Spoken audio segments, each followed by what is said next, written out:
الحمد لله نحمده ونستعينه ونستغفره ونؤمن به ونتوكل عليه ونعوذ بالله من شرور أنفسنا ومن سيئات أعمالنا من يهده الله فلا مضل له ومن يضلله فلا هادي له ونشهد أن لا إله إلا الله ونشهد أن محمدا عبده ورسوله أما بعد قال الله تبارك وتعالى في القرآن المجيد والفرقان الحميد أعوذ بالله من الشيطان الرجيم بسم الله الرحمن الرحيم ومن آياته أن خلق لكم من أنفسكم أزواجا لتسكنوا إليها وجعل بينكم مودة ورحمة إن في ذلك لآيات لقوم يتفكرون قال تعالى هن لباس لكم وأنتم لباس لهن وقال تعالى والذين يقولون ربنا هب لنا من أزواجنا وذرياتنا قرة أعين وجعلنا للمتقين إماما قال رسول الله صلى الله عليه وسلم خيركم لأهله وأنا خيركم لأهلي رب اشرح لي صدري ويسر لي أمري واحلل عقدة من لساني يفقهوا قولي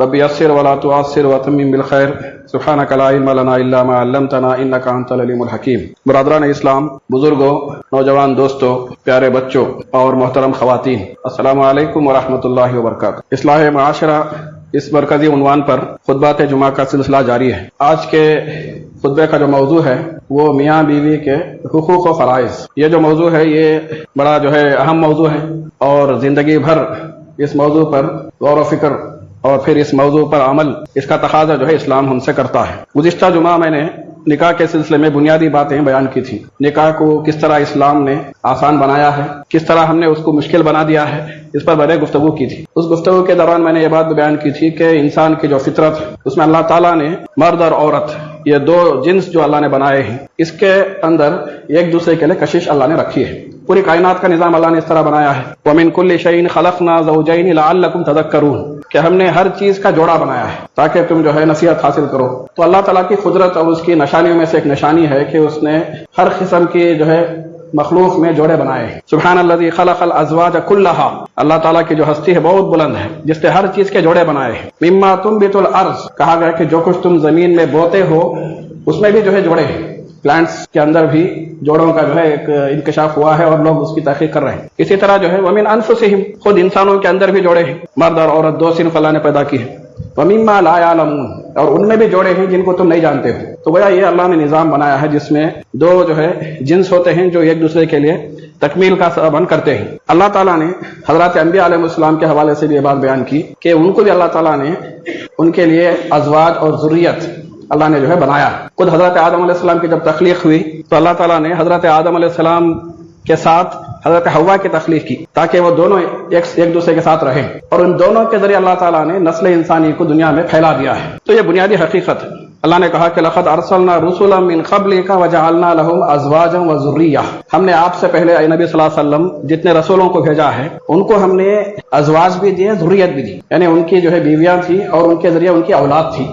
تو یہ انسانی فطرت کا تقاضا ہے کہ نسل انسانی آگے بڑھے اور انسان ایک دوسرے سے، میاں بیوی ایک دوسرے سے سکون حاصل کریں۔ اللہ کے رسول صلی اللہ علیہ وسلم نے بھی فرمایا کہ النکاح من سنتی، نکاح میری سنت ہے۔ آپ صلی اللہ علیہ وسلم کو یہ بات بیان کرنی پڑی اس لیے کہ بعض لوگوں نے یہ سمجھا کہ نکاح یہ عیب ہے، یہ روحانیت کے خلاف بات ہے۔ جو لوگ روحانیت کے حوالے سے غلط تصور رکھتے ہیں انہوں نے یہ سمجھا کہ اکیلے رہنا کمال ہے، بغیر پارٹنر کے رہنا یہ ایک بہت بڑا کمال ہے، روحانی ارتقاء کی بات، روحانی کامیابی کی بات انہوں نے سمجھی، جس کو رہبانیت کہا جاتا ہے کہ دنیا کی ضرورتوں سے اور جو آسائشیں ہیں اور جو ضرورتیں ہیں ان سے علیحدہ ہو کر کسی غار میں جا کر بیٹھ جانا اور اللہ اللہ کرتے بیٹھ جانا، یہ سنیاس یہ تصور رہبانیت کا تصور ہے۔ اس کو لوگوں نے سمجھا کہ یہ روحانیت کی بڑی معراج ہے۔ تو اس غلط تصور کو رفع کرنے کے لیے اللہ کے رسول صلی اللہ علیہ وسلم نے فرمایا کہ النکاح من سنتی، نکاح میری سنت ہے۔ تو نبی صلی اللہ علیہ وسلم نے اس کی وضاحت اس لیے فرمائی کہ تاکہ وہ غلط سے بھی دور ہو جائے کہ یہ کوئی عیب کی بات نہیں بلکہ سنت ہے،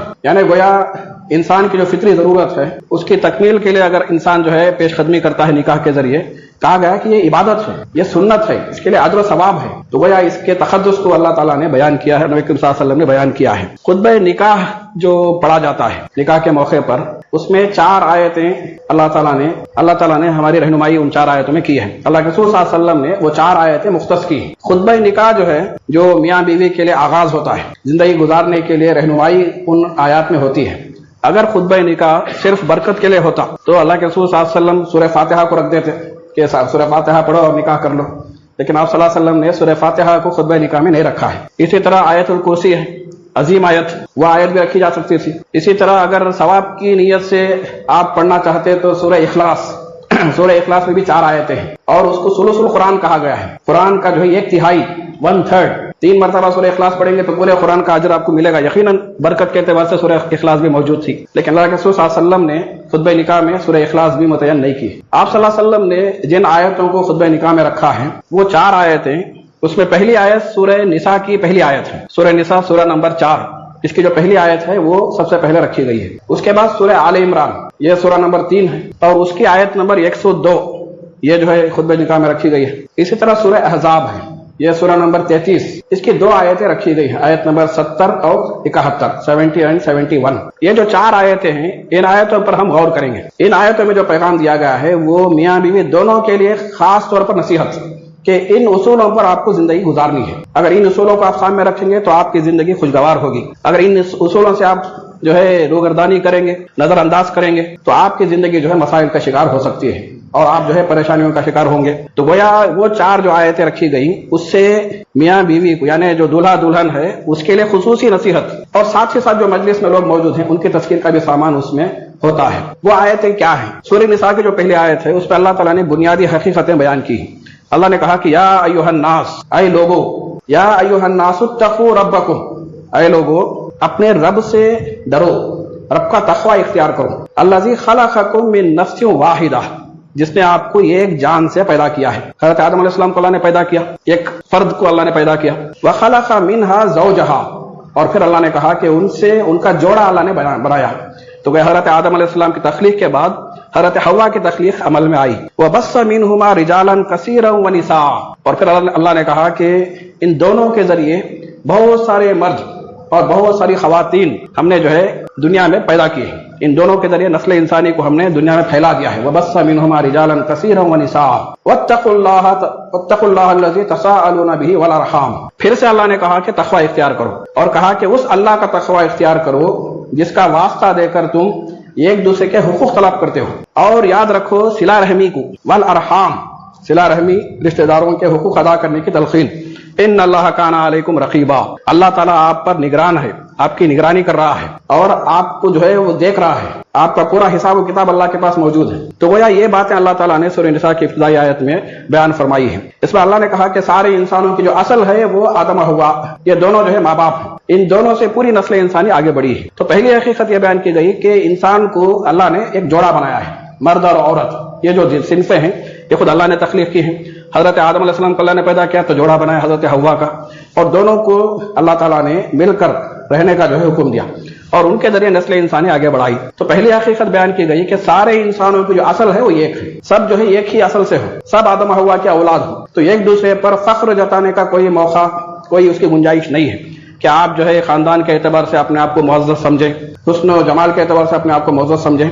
سب کی اصل جب ایک ہے تو سب آپ جو ہے ایک دوسرے کے بھائی ہیں، بہنیں ہیں. تو یہ گویا وحدت بنی آدم، اس کا ایک سبق اس میں دیا گیا. اور پھر اس میں ایک بات اللہ تعالیٰ نے مقرر بیان کی ہے اور وہ ہے تقوی. اس کے بعد کی جو آیتیں ہیں ان میں بھی تقوی کا ذکر اللہ نے کیا ہے. تقوی کو خطبہ نکاح کا سب سے اہم آپ جو ہے حصہ سمجھ سکتے ہیں. تقوی کیا ہے؟ خدا خوفی، خدا کو حاضر و ناظر جان کر زندگی گزارنا، احتیاط کی زندگی گزارنا، نافرمانیوں سے اپنے آپ کو بچانا. تو وقا یقی عربی کے اندر کہتے ہیں بچنے کو، بچانے کو. اتقا یتقی متقین، اپنے آپ کو بچانا ہے. وقا یقی کے اندر دوسروں کو بچانا ہے.